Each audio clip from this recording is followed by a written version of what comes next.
In our morning rounds, preserving your memory when you're young, a new survey out this morning shows people who are depressed, have high blood pressure, or don't exercise enough are more likely to forget things. This can happen as early as your 20s. Dr. Richard Isaacson leads the Alzheimer's Prevention Clinic at Weill Cornell, New York-Presbyterian Hospital. Doctor, good morning. Good morning. Thank you. So it's not just older people that we're talking about here with memory issues, right? Absolutely. And this study is important because it looks at 18,000 individuals ages 18 to 99 and asks them, does your memory work as well as it used to? And they can still do all the normal things, but their memory still isn't as sharp as it was. And in this study, it showed that even people in the youngest age group, for example, 18 to 39, those with depression, low exercise, low education, as well as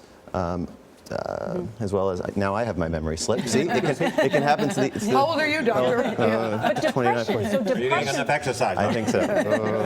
Or sleep. Depression was the number one risk factor, right? Right. Depression was the number one risk factor. And as a neurologist, I look at depression differently. Someone is depressed, they can't pay attention to something, their memory may not work as well. Although we also think that depression may actually be a risk factor for Alzheimer's disease. But you say it's low serotonin, interestingly, right? Serotonin is a brain transmitter, and we think that even if we treat the depression with a serotonin medication, it may actually benefit outcomes later on. We're not sure, though.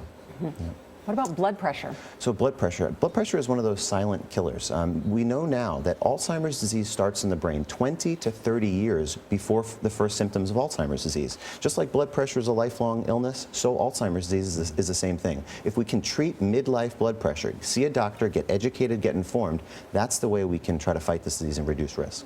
Tell us where the research is leading us in terms of being able to both treat and postpone Alzheimer's. Right, so the field is exploding. You know, we don't have a cure, we don't have a definitive prevention, but we can all take control of our brain health by making brain healthy choices, eating right, exercising, getting depression treated, getting your vascular risk factors in check. These are things that are important. Keeping the brain active. But aren't these things we should do overall for good health in general? I agree, although certain people are at higher risk. There's no one-size-fits-all approach. If you see a doctor and figure out what your risk factors are, that's when you can make a plan to address those specifically. Yeah, and the higher your level of education and the smarter you are, that also cuts down on the risk. Exactly, and staying engaged in life, adult education classes, things like that. Being smart. Getting the blood pumping helps Exactly the right. brain. Yeah. I like being They smart. work the brain. They work the brain. Yeah, being smart. You ain't ever getting Alzheimer's, are you, Charlie?